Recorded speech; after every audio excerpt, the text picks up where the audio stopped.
Buenas tardes, buenas noches. Terminó un ciclo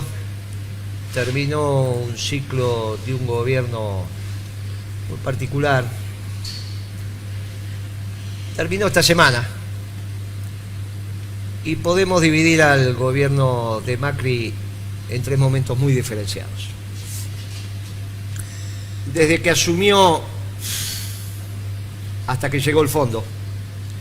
Ese es el experimento oligárquico inconsistente y que sabíamos que iba a ser fallido, que es cuando dijimos duplicó el precio de la comida, sacó las retenciones, devaluó.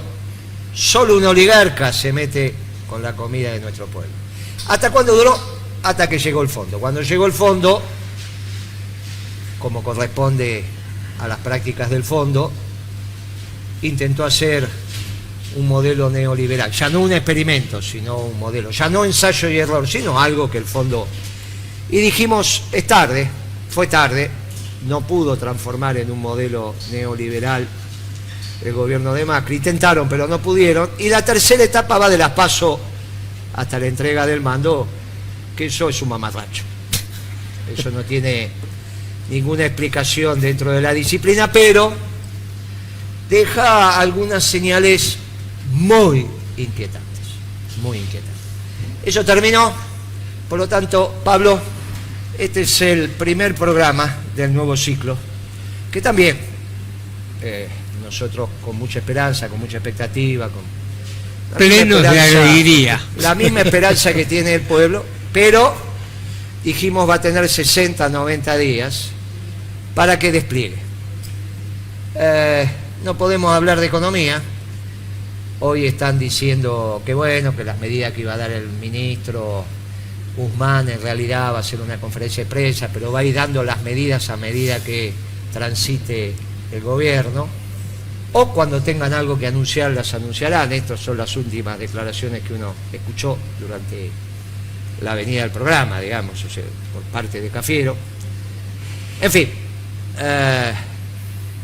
lo que haremos en las próximas semanas es describir las medidas,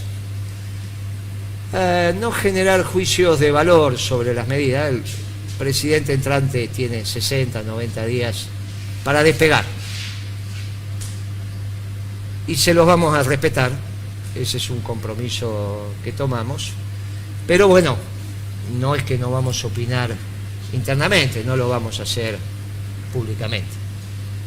Con Pablo ya tenemos una cita para el miércoles que viene con un grupo de compañeros para expresar en rasgos generales lo que va a ser la direccionalidad del gobierno, que en términos económicos, como lo expresó el presidente electo en ejercicio, no iba a hablar de economía, iba a esperar que el ministro diera, lo dijo, no explicitó el programa, fue una serie de situaciones, algunos mensajes, nos quedaron algunas situaciones. El tema de la caracterización del mundo es debatible, es opinable. Que la globalización esté hoy vigente es opinable, es debatible. Pero bueno, son cosas que vamos a ir transitando a medida que vayamos entrando en gestión. El resto del discurso, como dijimos, cumplió, es un discurso aprobado, es un discurso que en términos generales fue bien recibido, quizá para algunos oídos un poco más medidos y entrenados en determinados conceptos, pero para un discurso urbe orbe me parece que cumplió, y está claro que la convocatoria a el espacio popular fue realizada y no hay duda, yo vivo cerca de la plaza, así que no hay ninguna duda que al margen de lo que uno vio y participó, fue una concentración importante, de las más importantes de los últimos tiempos, y me parece que es un buen principio de gobierno. Ahora, obviamente, tiene que desplegar, y estamos en el primer programa del nuevo ciclo de gobierno. Pablo, ¿qué tenemos sobre ese aspecto? Porque todo vamos a desarrollar. Primero, feliz. Me siento feliz. Porque se terminó una de las etapas más nefastas de las que me acuerdo yo en mi larga experiencia. No sé si la experiencia fue buena o mala, pero fue larga. Por mi edad, digo, ¿no? Fue nefasta. Vos dijiste que la última etapa, ¿cómo la caracterizaste? La de mamarracho. Mamarracho, pero venenoso el mamarracho, guarda, ¿eh? Era un mamarracho venenoso. Dejó cosas como para tomar. Yo creo... Me pareció bien que se haya hecho un resumen de lo que dejó. Creo que el discurso de Alberto contempló todos los temas. Fue un inventario de todos los temas. Por supuesto, uno hubiera querido mayor precisión en algunos temas. No es solo una cuestión de tener una agenda completa, sino también decir, esta agenda la vamos a manejar de esta manera. Eso faltó. El modo como faltó. Y vamos a esperarlo, como dice Guillermo, totalmente de acuerdo, a ver las primeras medidas. Pero yo te digo lo siguiente, de la conformación del gabinete, a mí, uno no debería tomar este periodo como que las cosas que uno diga son destructivas. También uno la puede tomar desde el punto de vista constructivo. Si nos están escuchando, a vos te escuchan mucho, ¿no? Que no lo tomen, que ya nos están criticando, no estamos diciendo algo por si sirve lo que decimos. Y la conformación del gabinete ya empieza, no está bien conformado el gabinete.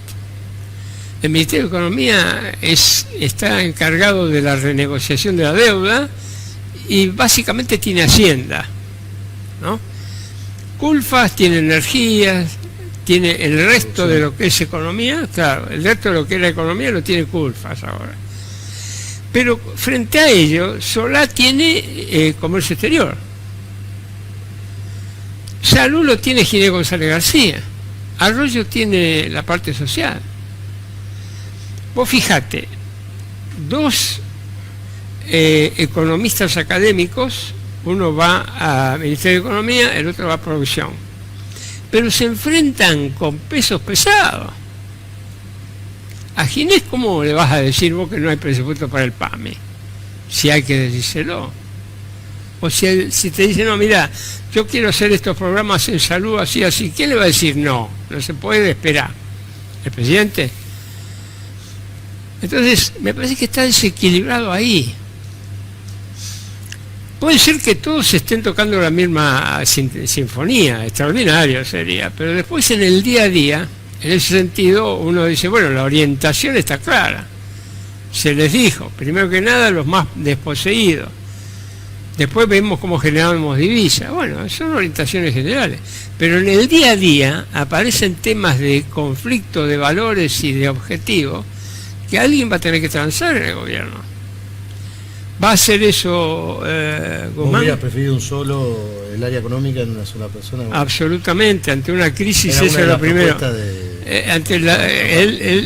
Guillermo proponía el Ministerio de Desarrollo Económico y eso englobaba prácticamente todo. Nosotros teníamos 8 ministerios y está claro que cuanto más coherentices la gestión de economía, nadie te va a venir a pedir fondos para el PAMI porque van a estar. Los que necesita el PAMI van a estar.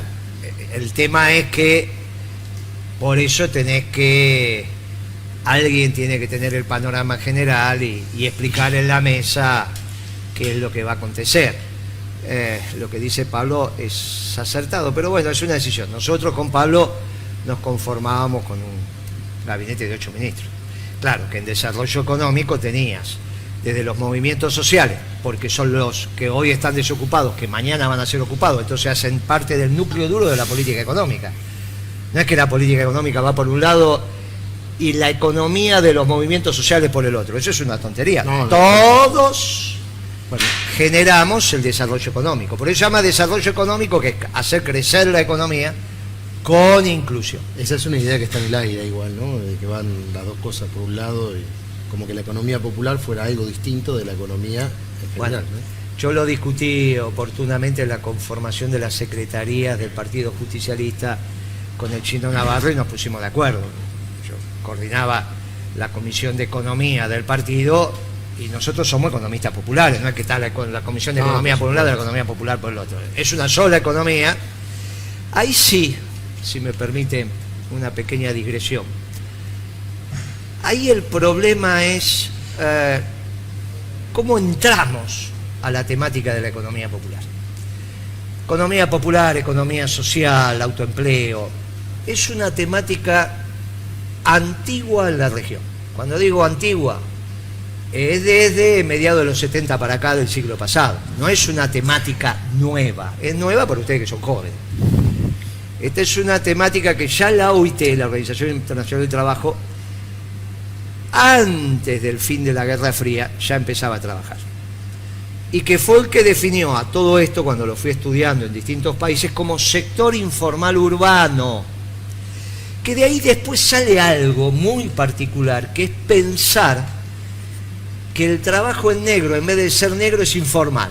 Formal e informal. La OIT lo que hace es diferenciar entre economía formal e informal, pero no dice que sos informal únicamente porque no pagas impuestos, haces ilusión o evasión. Define con una serie de características el sector informal urbano. Después se adapta esa historia de que si tenés trabajadores en negro son informales, lo cual la misma palabra empieza a tener dos categorías distintas. Sí. Bien, eso evoluciona y después de la caída del muro de Berlín, con el consenso de Washington y todo lo demás, los organismos multilaterales de crédito, a los ajustes estructurales de la economía que te dejaba gente por fuera del mercado de trabajo, le opone el sector informal urbano. Desarrollemos el sector informal urbano. Y está bien, en la Argentina se hicieron múltiples de propuestas. Tal. ¿Por qué digo esto? Porque la burocracia internacional, como hizo con el consenso de Washington, pensó que en todos los países era más o menos parecido el sector informal urbano. Y entonces se aplicaban más o menos las mismas recetas, los mismos programas, los mismos. Y acá, en la región, en nuestra Hispanoamérica, en el Cono Sur, hubo dos momentos muy bien diferenciados cuando esto se estudió, porque se estudió en profundidad. Lo que pasó en la región andina y lo que pasaba básicamente en Uruguay y Argentina. En la región andina, casi que nosotros, esto básicamente Perú, podemos pensar que hay una economía de los pobres que funciona con su propia lógica. En esa economía de los pobres que Sendero Luminoso se inserta, y por eso hay un economista, sociólogo, que en ese momento tuvo mucho prestigio intelectual, que se llamaba Hernán del Soto, que hizo un libro que vos habrás leído, Pablo, que llamaba El Otro Sendero, que era contestándole a Sendero Luminoso y ancaba el modelo de desarrollo como vector central en transformar el sector informal en sector formal. Entonces, mire, Perú tiene una enorme potencialidad en desarrollar esta economía de los pobres. Bien. Hoy Perú sigue teniendo dos circuitos de acumulación de capital, el formal y el informal, pero no pagando impuestos, no pagando impuestos, como lógica económica. Casi que en Perú tendrías que tener dos ministros de Economía. Uno para ello, bien, no se tocan, casi no se tocan. Cuando este fenómeno se estudia en la Argentina, nos encontramos que es absolutamente distinto. En la Argentina hay un solo excedente económico. Y lo que hace el sector informal urbano de la economía, por tener menos herramientas, es apropiarse menos de ese único excedente. Cuando los cartoneros recogen el cartón, termina en la fábrica formal de reciclado. Sí. Por lo tanto, vos te das cuenta que es un solo excedente que arranca con esa recolección y termina cuando el comerciante vende el papel reciclado. Desde este insumo hasta este producto se genera un incremento de valor y el tema es quién se queda. Lo mismo pasa con el plástico. No hay duda. En el medio de la cadena. No hay duda, no hay duda. Por eso acá hay un solo excedente, depende cómo se reparte y hay una sola economía. No hay economía popular y economía Claro, este debate es de una profundidad tal que se cruza con la representación social y ahí viene un lío bárbaro. Porque la representación social que han hecho los movimientos sociales hace que incluso como objeto de práctica política, de estudio, de implementación de la política, esté diferenciado. Claro, yo en esto digo, por eso con Pablo cuando definimos, dijeron, no, mire, desarrollo económico tiene un secretario que tiene que ver con el sector informal, como tiene un secretario de Hacienda, un secretario de Finanzas, en el mismo nivel, y hasta decíamos con Pablo, quizá con más nivel, el del sector informal. No, yo te planteaba esto de haber escuchado a algún economista un economista, Pablo Chena, del movimiento Evita, donde parecía como que una economía iba por un lado y porque la otra los libros que ellos están en esto, hay mucha literatura en Perú, hay mucha literatura en Chile y hay mucha literatura en la Argentina, una de las que primero los hice. Los primeros libros sobre ese tema los escribí con Alejandro Rothman en el año 85, imagínate, 86, 87, 88, imagínate lo que te estoy hablando. De esto, bueno, pero la literatura que conforma esto, los peruanos y los chilenos sobre esto han escrito. Incluso un gran amigo nuestro ya fallecido, Daniel Carboneto, se dedicó a estudiar este tema cuando él estaba en Perú, por esas cosas de la política, gran peronista ya fallecido. Y entonces, bueno, esto lo hemos discutido mucho. Incluso recomiendo que busquen, porque en el famoso debate, ustedes no se van a acordar, mis amigos jóvenes, pero vos, Pablo, que también sos joven, pero esto te vas a acordar. Muy joven. En el famoso debate Cafiero-Casella, que fue un debate por la gobernación de la provincia de Buenos Aires, Cafiero gana el debate, tomando una idea que le había acercado un economista de nuestro equipo que, bueno, falleció, que era el doctor Oscar Tangelson, que le acerca la propuesta de crear el Instituto Provincial del Empleo. Cafiero lo crea, lo pone al frente a Tangelson, cuyo objeto de trabajo era el sector informal urbano de la provincia de Buenos Aires. Entonces, en ese debate, me acuerdo, búsquenlo, Cafiero pega un golpe de nocaut cuando dice: el problema de la provincia de Buenos Aires es que no genera empleo, no genera trabajo, yo me voy a ocupar y por eso voy a crear el Instituto Provincial del Empleo. Y al otro día le habla a los plomeros, le habla a los electricistas, le habla a los jardineros, le habla que el Estado va a estar. Bueno, al otro día todo el mundo hablaba de Cafiero y del Instituto Provincial del Empleo, y bueno, finalmente Cafiero gana la elección. Digo porque esta temática ya tuvo respuestas de políticas públicas en el año 87 en la provincia de Buenos Aires con Cafiero, y todo eso se han escrito suficiente cantidad de papers, informes, evaluaciones y demás, como para que se tenga claro de qué sector estamos hablando. Bueno, sí. ¿Cómo viste, querido pastor, el día de ayer? ¿Cómo lo viviste? ¿Qué sentiste? Y bueno, contento por el fin de la etapa de este gobierno, que fue una máquina de construcción tremenda de pobres, ¿no? O sea, lo sufrimos el día a día. Me acuerdo de que de tantos programas atrás que hablábamos de que cada día que pasara Macri, lo decían ustedes claramente, iba a ser peor para la Argentina, y fue así.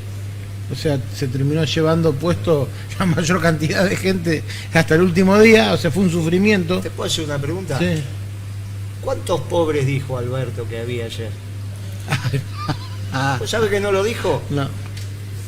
¿Sabes qué hizo una comparación? ¿Viste? Porque son detalles, son lo que uno escucha que otros no escuchan. No se lo pregunté a Pablo pero ahí me vino justo porque Sí. le habló de pobre. No dijo tantos pobres, dijo. Porcentaje. No, dijo sí, en 2008 dijo. 2008.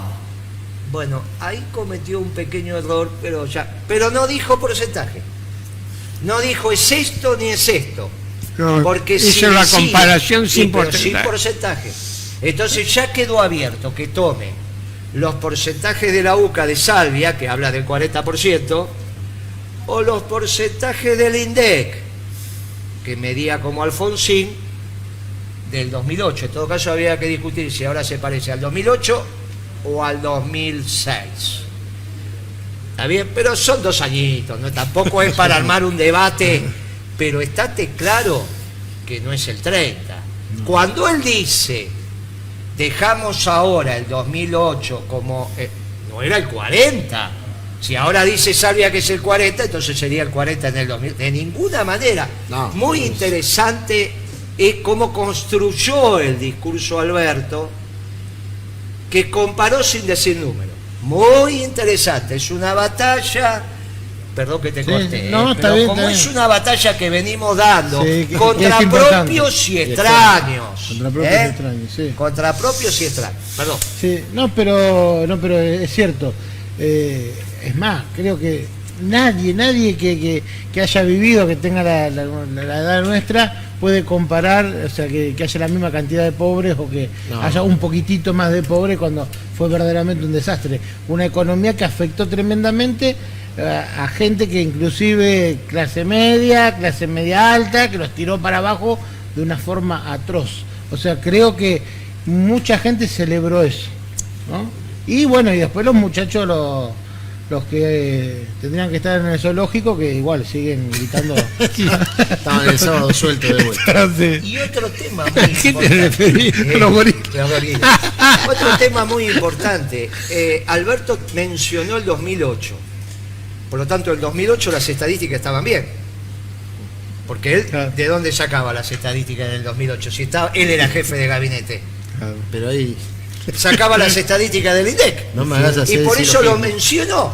Es muy interesante en el discurso de ayer de Alberto, que reivindica el INDEC del 2008, que mientras él estaba, pero casualmente es donde nosotros tenemos el juicio, que es segundo semestre del 2007. Por lo tanto, el actual presidente dice que el INDEC medía bien, porque si no, no voy a usar esa cifra. Así que, Alberto, Ya estamos. en eso te tengo que Otro reconocer otro juicio ganado. que al igual que hizo Macri, cuando se despidió, no dijo que el INDEC mentía. Dijo, el INDEC manipuleaba. Cuando vos vas al diccionario, por ejemplo, tu señora trabaja de manipular los globos. Y si no, ¿cómo hace? Claro.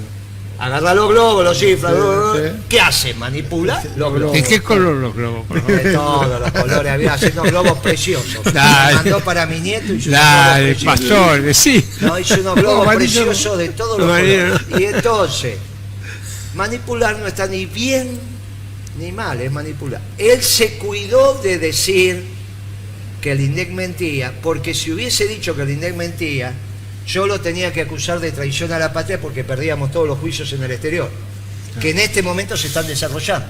Se cuidó, dijo, el gobierno anterior mintió en las estadísticas de seguridad y educación. No dijo que no son las que calcula el INDEC. Seguridad las calcula el Ministerio de Seguridad y educación son esos, viste, que la prisa, que se va, no importa. Pero esas no las la calcula. prueba PISA. Eso no las calcula el INDEC. Por lo tanto, donde dijo que mintió Macri en su informe del Estado de la Argentina cuando se retiró, no dijo, dijo manipular, ese fue el verbo que utilizó, oscurantismo, no sé, alguna cosa, pero que de ningún lado. Son dos batallas vas a terminar ganando, la de la inflación y la del INDEC. Por ¿Cómo un lo lado, viste, por- José? Yo me pareció interesante también, esperaba que, o tenía miedo de un punto de confrontación con el tema particular del aborto, pero me pareció bien tratado el tema ese en general, y además las citas del Papa Francisco, abordar el tema Malvinas nuevamente, ponerlo en el centro, el tema antártico, eso lo veo bien. Le habló a las pymes, le habló a la producción, generalidades, ¿no? Pero venimos de 4 años que lo único que recibíamos eran palos y la verdad que por lo menos estamos todos en esa sensación de esperanza para ver si... Tenemos que ver las medidas ahora. Yo coincido con Pablo, me genera un poquito de temor, digamos, no es una crítica constructiva, el tema de que haya académicos yo viniendo del mundo académico de la universidad, a veces uno sabe que algunos académicos adolecen de la parte práctica. Y yo creo que la situación está más para un hombre práctico, un hombre que conociera muy bien todos los componentes de la economía para poder, y tuviera el todo para poder tomar decisiones. Espero que el ministro le vaya bien. Lo mismo en el tema de seguridad, ¿no? También Federico es una académica, pero yo calculo que para seguridad no soy ni de cerca experto en el tema, tendría que haber gente que tenga un trato, por ahí lo tiene, ¿no? Un trato mucho más cercano con la fuerza de seguridad, con las policías, que conozca cómo funciona todo, ¿no? Dentro del esquema de seguridad. Así que bueno, tenemos la esperanza. Yo estoy contento también que se acabaron estos 4 años, ver tantos colegas que han bajado la persiana, gente deprimida, amigos que han retrocedido en su nivel de vida, gente que perdió el trabajo. Es muy duro y la verdad que ningún argentino se merece eso. Así que también quiero destacar una cosa que conversaba con unos amigos ayer. Nosotros tenemos que estar orgullosos del movimiento nacional, popular, cristiano y humanista del cual formamos parte. Porque fíjense lo que pasó en toda América, donde no hubo peronismo. Y acá llegamos a una transición, ganamos las elecciones pacíficamente y el poder volvió a mano del peronismo. Que en otros lados, con la situación igual a la Argentina, hubiera sido un desastre tremendo, y acá no fue. ¿Por qué? Porque tenemos la contención del peronismo, la contención de los movimientos sociales, la contención de la iglesia también. Eso que vos estás diciendo es muy importante. El peronismo tiende la mesa. Ahora le toca a Alberto poner la comida en el plato. Ahora viene no se todo pone sola la comida, hay que producirla y del otro lado hay que tener el ingreso para. Pero el peronismo tiende la mesa. Pone el cubierto, tenedor y cuchillos, etcétera, el plato. Ahora le toca a la política económica llenar los platos, pero está muy bien lo que decís. Acá están la familia, se tiene que empezar a sentar alrededor de la mesa. Eso sí. Estamos todos esperándolo, pero la diferencia, hay una diferencia extraordinaria. Cuando uno piensa que hace 15 días lo estábamos escuchando a Macri, ahora estamos escuchando a Alberto Fernández, con sus más o menos. La diferencia es abismal. Es tremendo. Cambió el tono, cambió la orientación. ¿Eso da la seguridad de solucionar la crisis? No, no da la seguridad. Pues yo tengo un complemento de lo que decís vos, Guillermo. Yo creo que hay que ayudar en este tiempo también, en la medida de lo posible, a marcar eso. No con el ánimo de destruir a nadie, pero ojalá que tomen algunas críticas, si las críticas son, o las observaciones, si las observaciones son válidas para tomar. Y yo creo que las observaciones muchas veces son válidas para tomar. Hay que saber escuchar también. Hay mucho fuego de artificio también en el discurso de ayer de Alberto, ¿no? Todo este Consejo Económico y Social, yo qué sé, hay que ver cómo opera. Porque cuando uno habla de acuerdo social, habla de otra cosa, no habla de Consejo Económico y Social. Ahí te metes en un berenjenal espectacular. ¿Qué vas a hacer? ¿Le vas a mandar los proyectos de ley al Consejo Económico y Social? ¿Va a opinar sobre la política económica del Consejo Económico y Social? ¿Sobre las medidas del gobierno? Ahí tenemos un tema. Va a haber que esperar la medida, el paquete de medidas. Habrá que esperar cómo se van desarrollando. Cayó bien el discurso, por lo que decía José, en el ámbito clerical, religioso, sobre, bueno, que sí, no hubiese habido definiciones contundentes sobre algo que podría llegar a haber. Sí, cayó bien porque muchos estaban con ese temor de que saliera el tema y bueno, y es como que ya como que todos se preparaban como para iniciar para generar un punto de conflicto. A preparar los trapos y todo. Entonces creo que fue muy inteligente en eso, ¿no? Creo que no es el momento, no era el momento de decirlo antes, menos ahora. aplacó en la misa, que fue obviamente multirreligiosa, fue ecuménica. Me parece que el servicio religioso del domingo, el lunes, bueno, Sí. estuvo bien, me parece. No, Muy el bien. domingo, 8, el día de la El domingo, Virgen. el día de la Virgen. Yo te digo que fui a misa y estaba repleta. Está bien, mi iglesia es la Inmaculada, ¿no? Es obvio que ese es el día. Pero la vi, yo voy todos los 8 de diciembre, la vi repleta. Que hacía rato que no veía la iglesia. Está bien que hay un párroco ahora que se mueve, está bien que eso tiene mucho que ver. ¿Cuál iglesia es de la Inmaculada Concepción? Y la del centro, en este caso la de Tacuarí Independencia. Porque hay Ah, hay varias varias. Inmaculadas, claro. En este caso es Inmaculada Concepción del centro. Yo soy del centro, ¿viste? Eso es Tacuarí Independencia. Yo vivo del otro lado de la 9 de julio, pero ahí tomé la comunión, ahí, bueno. Y la gente estaba esperanzada. Vos viste que en las iglesias nos juntamos todos. Bueno, en general los radicales tienen una participación en el colegio católico, la participación. La acción católica, digamos. Bueno, vinieron a saludar respetuosamente, nos saludamos, nos dimos la paz. Después si nos vemos en la calle, ¿viste? Pero nos saludamos en mesa, nos saludamos. Y bueno, ellos tienen su comité, ellos tienen... eso es lógico. Hasta ahí es lógico. Hasta ahí es lógico. Es la sal y la pimienta de la política, eso no es la grieta, nos conocemos de toda la vida, no hay ninguna cuestión. Yo lo llamo para mi cumpleaños, ni para el cumpleaños de ellos, ni ellos me llaman para el mío, ni pasamos la fiesta juntos. Pero en la calle, bueno, pero en la iglesia, que es el ámbito, nos dimos la paz especialmente. Y disculpe, yo Sí. creo que es lo bueno que se está dando, ¿no? La participación, o sea, de la fe. Por ahí, yo no quiero decir por ahí de la Iglesia Católica, porque veo que algunos se enojan cuando nombran, claro. o sea, de la fe, o sea, de lo que siempre hablamos, y de lo que siempre remarcó De Guillermo. los valores Pablo. religiosos y espirituales.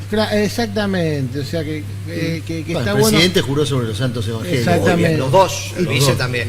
Y tener, y yo también lo vi ayer en San Vicente, que juraron todo también, y eso me emocionaba, porque digo, o sea, está bueno que así suceda.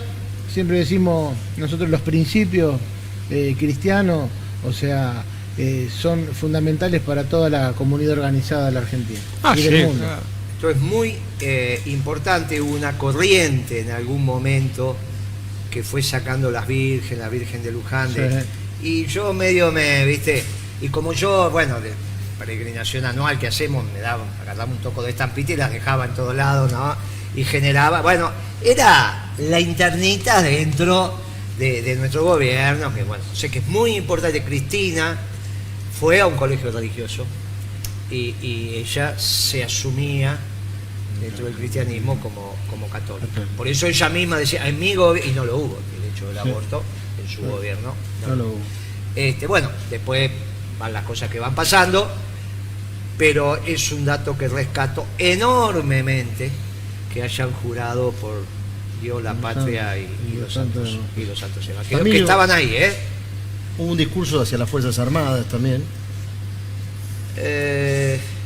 Tal vez ahí podría haber Claro sido un poco oscuro, mejor, pero- con algún entramos, claro sí. oscuro. Ahí entramos en el tema de los servicios de inteligencia. Me parece que vamos a esperar a ver entre ver lo qué que pasa. dijo, claro, entre lo que dijo Y lo que se lo hace. que se hace. Vamos a dejarle un manto ahí para que lo vayamos desarrollando. Yo acepto lo que dice Pablo, creo que está bien la posición que él toma de ir señalando, la toma el pastor también, vos también, de ir señalando algunas cosas para que sean tomadas. Dijo, es el presidente que escucha. Yo tomé 60, 90 días, que es el plazo que tenemos para darle al presidente para que transite, y luego iremos fijando posición y nos iremos transitando. Pero Vos sabés que en algunos tramos chiquitos del discurso yo sentía como si estuviera repitiendo muchas de las cosas que dijimos nosotros en esta mesa. sí, sobre todo tomando lo del Papa diciendo muros, puentes, Así es. Hay varios momentos que yo dije, epa, ¿qué está pasando? Bueno, acá? Había párrafo No entero. le vamos a cobrar derecho. No, ahí- Puede ser quizás. Estaba escuchando con mi hermano el discurso por la radio, pues estábamos en la fábrica y le decía, esto es de Francisco. Claro. Pero era tan claro los párrafos. Sí, sí, sí. Ahí creo Y que eso fue. me parece que está muy bien, Está muy bien. porque finalmente el conocimiento es de todos, pero está claro, yo recibí muchos mensajes sobre la unidad del peronismo y nosotros empezamos a trabajar la unidad del peronismo ya en la segunda quincena de diciembre del 2015. Claro, es un El gran Primer mérito acto que tuyo. hicimos, claro. Entonces, y afiliamos al Partido Justicialista. Yo digo que la unidad tendría que haber sido con mucho más. Quizás la vuelta que nos queda, en el medio vamos a hacer política, en el medio se va a ir acertando o no, o quizás se tome un diseño de gobierno que de acá a 90 días nos diga, bueno, mire muchachos, la verdad, o de acá a 90 días digamos, la verdad que el peronismo está encaminándose a tener un jefe. Porque si el peronismo en su conjunto, se encamina a tener un jefe, solo hay una posibilidad, que sea Alberto Fernández. Si el peronismo vuelve a tener un jefe, hay una sola alternativa, que sea Alberto Fernández. Si el peronismo bonaerense se encamina a tener un solo jefe, hay una sola posibilidad, O sea, que es Kicillof. Si no, es un proceso de estar en ebullición. ¿Está bien? Por eso digo, o es jefatura o es ebullición. Dije otras cosas también, un viejo, hay un viejo proverbio porteño, pero no lo vamos a repetir, recién acabamos de empezar. Estamos entre la jefatura y la ebullición. Me parece que para hacer el primer programa lo zafamos bastante bien, imagínense. Hablamos poquito de economía, no tenemos que hablar, no podemos todavía, alguna cosa, no va a ser fácil. Estás hecho un angelito. te digo. Programa por 90 días, capaz que nos tomamos un mes Y vamos de a ver. vacaciones, porque Sí. la verdad que de esos 90 días, estar toda la semana, me parece que va a ser mejor que nos tomemos un mes o 45 días de vacaciones para que sea más fácil y cumplamos lo que tenemos que cumplir. Gracias muchachos, nos vemos la próxima. Allá. Iba a decir lo del plenario. Sí. Por favor, todavía me quedó un tema si es que podemos meter. Bueno, que el sábado vamos a tener el primer plenario nacional de la agrupación, de la Brigadier General. Están viniendo muchos compañeros con un esfuerzo enorme desde el interior, unos 25 compañeros acá del interior, de todas las provincias donde tenemos conformada la agrupación. Y bueno, vamos a debatir una serie de temas y sobre todo cómo vamos a encaminar nuestro discurso en el marco del nacionalismo de integrador e inclusión, del cual escribiste un artículo muy bueno el lunes en BAE Negocios, y nuestra actividad y acción política a partir del año que viene dentro de este marco discursivo. Así que, bueno, esperamos a todos los compañeros. A partir de las 3 de la tarde va a estar abierto ¿En dónde? el plenario, va a ser en Avenida Corriente, 2510, sexto piso, y bueno, va a haber charlas sobre todos los temas, economía, defensa, va a haber referente del movimiento sindical también, y bueno, vamos a dar un marco a nuestro posicionamiento ideológico y práctico en cuanto a nuestro accionar político. Muy bien, nos vamos a encontrar entonces para lo que... Y felicitaciones, es el primer plenario Sí. nacional. Cierra el de la conductor, Brigadier, por supuesto, ¿no? de la Brigadier General, y el otro sábado tenemos la actividad del CEJUS. Gracias, Pablo. Gracias, Nos vemos en el próximo programa. Pasamos desde este programa, obviamente con lo que acaba de decir Pablo, el pastor, José, con ese sesgo, pero básicamente el primer programa de los 60 90 días que el presidente tiene que tener para levantar vuelo. Pero me parece que, como dijo el pastor, aparte de rezar, si ayudamos a Dios y nos tomamos 30, 45 días de vacaciones, Mejor. va a ser más fácil. Nos vemos la próxima. Hasta luego.